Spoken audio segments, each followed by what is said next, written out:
You are looking at your bank account right now and you see a number like $10,000 or maybe even $50,000 sitting there perfectly safe and secure. You probably feel a sense of responsibility and perhaps even a bit of pride because you have done exactly what society and your parents have always told you to do with your money. But the uncomfortable reality that nobody wants to talk about is that you are actually the victim of a mathematical crime because that money isn't just sitting there protecting you. It is actually evaporating right in front of your eyes while an invisible tax continuously shaves pennies off the value of every single dollar you own. You might believe you are building a safety net for your future, but you are actually building a trap that guarantees you will become poorer every single day you leave that money stagnant.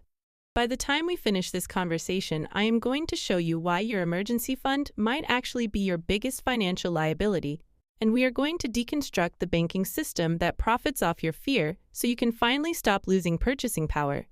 To understand why this is happening, we have to look at the math that banks hope you never actually figure out for yourself, because their entire business model depends on your ignorance. The average savings account in America pays a pitiful amount of interest that often amounts to fractions of a percent, while inflation relentlessly drives up the cost of living every single year. When you actually run the numbers, you realize that if your bank pays you less than 0.5% while inflation is eating away at 3% or more, you aren't saving money at all. You are effectively paying a 2.6% annual fee for the privilege of letting your cash sit there and rot while the bank uses your capital to make themselves rich. If you have $50,000 in a standard bank account today, that money will likely have the purchasing power of only $37,000 in 10 years, which means you lost $13,000 without spending a dime. This is what I call the silent heist, because the bank takes your money to lend it out for car loans and mortgages at much higher rates, while paying you crumbs and letting inflation destroy the rest of your value. The reason most smart and hardworking people fall for this trap isn't because they can't do math, but because their biological programming is working against them in a modern financial environment. We have discussed the concept of the poverty brain before, where growing up with financial instability rewires your mind to treat every expense as a threat and every dollar in the bank as a survival tool. When you see a large pile of cash in your savings account, it acts like a tranquilizer for your amygdala, telling your primitive brain that you have enough resources to survive the winter. This false sense of safety triggers a concept in behavioral finance called loss aversion, where the pain of losing money is psychologically twice as intense as the pleasure of gaining it. You are terrified of seeing red numbers on an investment screen, so you choose the guaranteed loss of inflation over the potential gain of the market, because it feels safer in the moment. To truly break free from this mindset, you have to understand that banks are not just storage lockers where your specific dollar bills sit in a vault waiting for you to come back. Banks operate on a system called fractional reserve banking, where they keep only a tiny fraction of your deposit on hand and lend the vast majority of it out to other people. Your deposit becomes someone else's car loan or small business loan, earning the bank 7% or even 25% on credit cards while they pay you next to nothing. When you hoard cash in a low-interest account, you are essentially working as an unpaid employee of the bank, providing them with the raw materials for their profit factory while you pay the inflation tax. The wealthy understand this game and refuse to let their capital sit idle because they know that money must be in motion to grow, and that stagnant money is dying money. We can actually put a specific price tag on this fear by looking at the concept of opportunity cost over a long period of time, which reveals the true damage of playing it safe. Let's say you are overly conservative and decide to keep $50,000 in your savings account just in case, even though you probably only need $10,000 for true emergencies. If you took that excess $40,000 and invested it in a boring low-cost index fund, averaging 10% returns, it would grow to approximately $697,000 over 30 years. That means your decision to keep that money in the bank for emotional comfort didn't cost you nothing. It actually cost you over $650,000 in lost future wealth.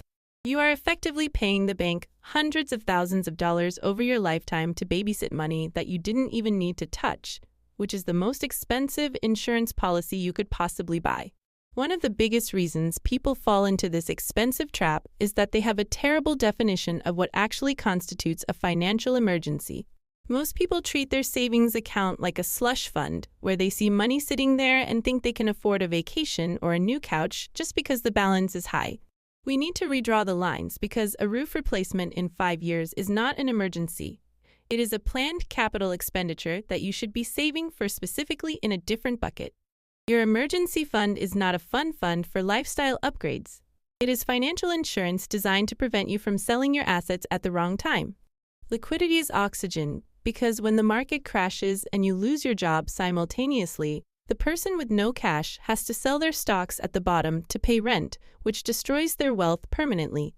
The solution to this problem is not to drain your bank account to zero, but to implement a specific algorithm I call the liquidity ladder to determine exactly how much cash is too much. The first rung of this ladder is your sleep well buffer, which lives in your checking account and covers 1 month of expenses plus a little extra, so you never overdraft. This money is just the grease that keeps the engine of your life running, so you don't care about the return on this money, you only care about the utility. The second rung is your actual emergency fund, which should live in a high-yield savings account, earning 4% or 5%, rather than sitting in a traditional bank earning nothing. If you are single and rent, you need 3 months of essential expenses, but if you have a family or mortgage, you should aim for 6 months. Once that bucket is full, you must force yourself to stop filling it and redirect every single additional dollar into the third rung, which is your wealth engine.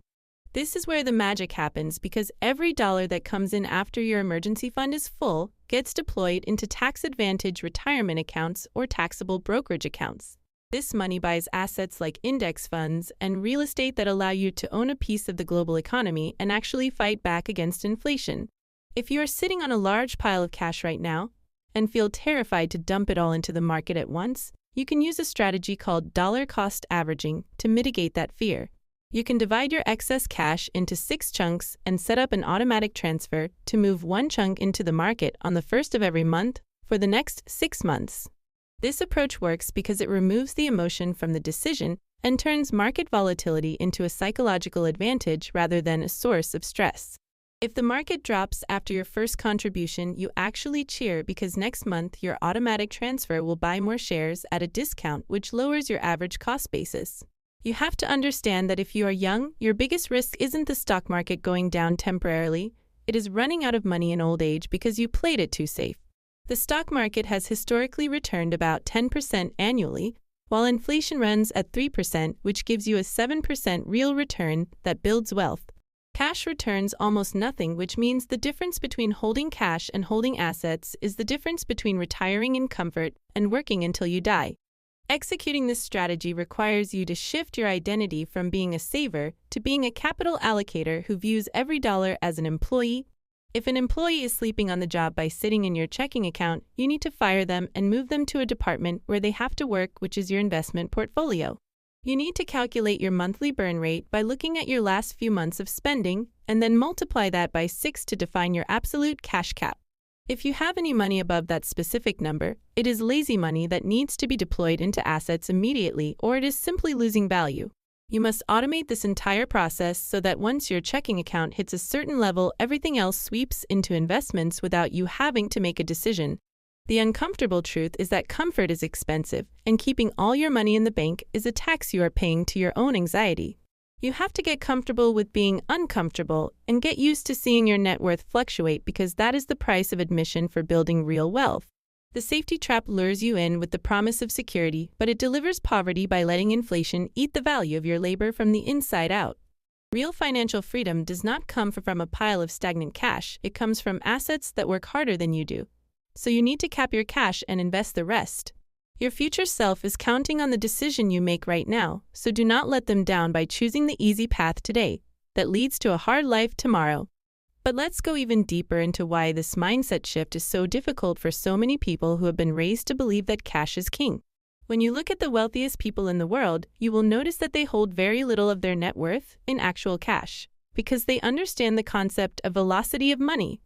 Wealthy people treat money like a hot potato that needs to be moved into an asset as quickly as possible before it cools down and loses its value. They understand that cash is a depreciating asset, which sounds like an oxymoron, but it is the absolute truth in our modern economic system. Every day you hold $1, it buys slightly less than it did the day before, which means you are on a treadmill that is constantly moving backwards. If you are just standing still, you are actually moving backwards, which is why the middle class feels like they are running faster and faster just to stay in the same place. The banking industry spends billions of dollars on marketing to convince you that their savings accounts are the smartest place to park your wealth, because they need your deposits to fund their lending operations. They offer you free toasters or small cash bonuses to open accounts because they know the lifetime value of your deposits is worth thousands of times more than that sign-up bonus. They are arbitraging your fear against their knowledge of how the financial system actually works, and they are winning every single time you leave excess cash in their accounts. You need to stop being a customer of the bank and start thinking like the owner of the bank by becoming an investor who lends capital to the economy. When you buy a stock or an index fund, you are essentially becoming an owner of the companies that drive the economy rather than just a consumer who buys their products. This shift from consumer to owner is the fundamental difference between those who build generational wealth and those who struggle to make ends meet despite earning a good income. It is not about how much you make, it is about how much of what you make is working for you rather than just sitting there waiting to be spent. Many people have a scarcity mindset that tells them they might need that money someday for some undefined disaster that might happen in the future.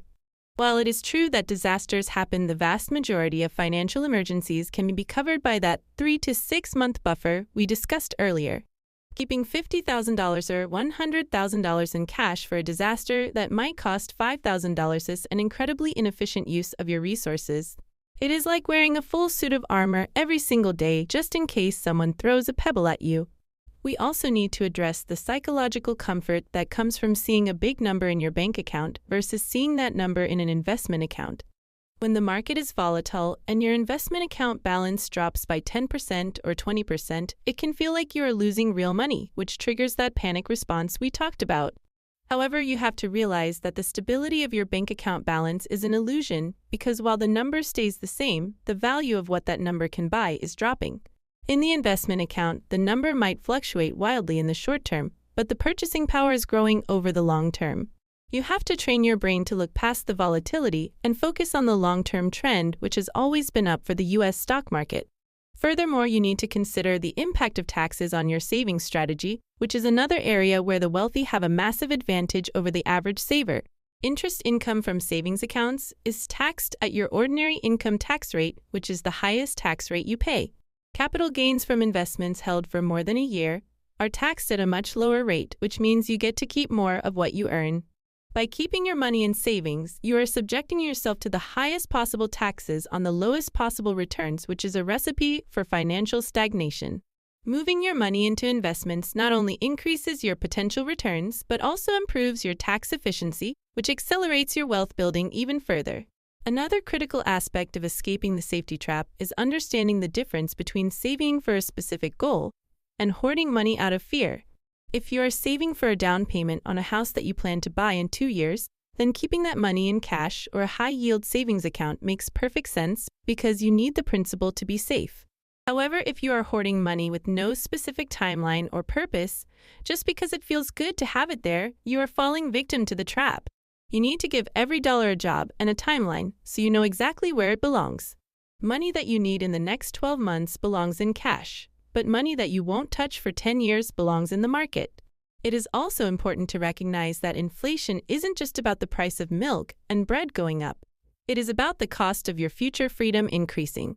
If you plan to retire in 20 or 30 years, the amount of money you will need to support your lifestyle will be significantly higher than it is today. $1 million might sound like a lot of money right now, but in 30 years it might only have the purchasing power of $400,000 today. If you are keeping your wealth in cash, you are guaranteeing that you will fall short of your retirement goals because you are running a race against inflation with a strategy that is designed to lose. Investing is the only reliable way to outpace inflation and ensure that your money maintains its value over decades. The concept of the liquidity ladder gives you a structured way to balance your need for safety with your need for growth, so you don't have to choose one over the other. You can have the peace of mind that comes with having a cash buffer while still participating in the wealth creation engine of the global economy. It allows you to sleep at night, knowing you can handle an emergency while also knowing that your future is being secured by your investments. This balance is the key to sustainable wealth building because it addresses both your psychological needs and your mathematical reality. You also have to be wary of the advice you get from friends and family who might mean well but are also trapped in the same poverty mindset. They might tell you that the stock market is gambling, or that cash is the only safe place to put your money because that is what they were taught. But you have to look at the results of that thinking and ask yourself if you want to end up in their financial position.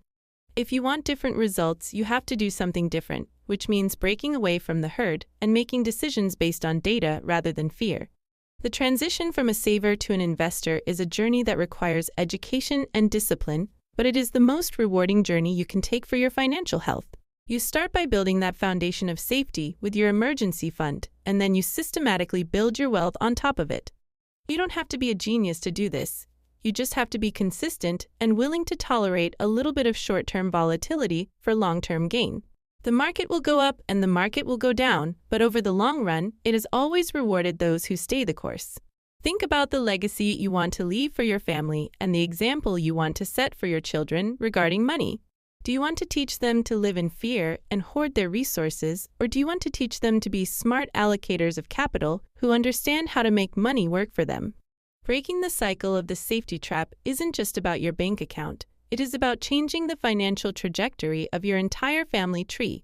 When you master these concepts, you give yourself the freedom to live life on your terms rather than being a slave to a paycheck or a victim of inflation.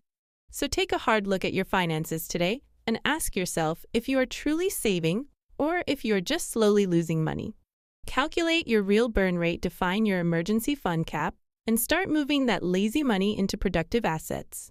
It might feel scary at first to see your cash balance drop as you move it into investments, but that fear is just your primitive brain trying to keep you safe in a world that no longer exists. Trust the math, trust the history of the market, and trust yourself to handle whatever comes your way. You have the tools and the knowledge to break free from the safety trap and build the wealth you deserve. Remember that every day you wait is another day that inflation is chipping away at your hard-earned money. The best time to start this process was yesterday, but the second best time is right now.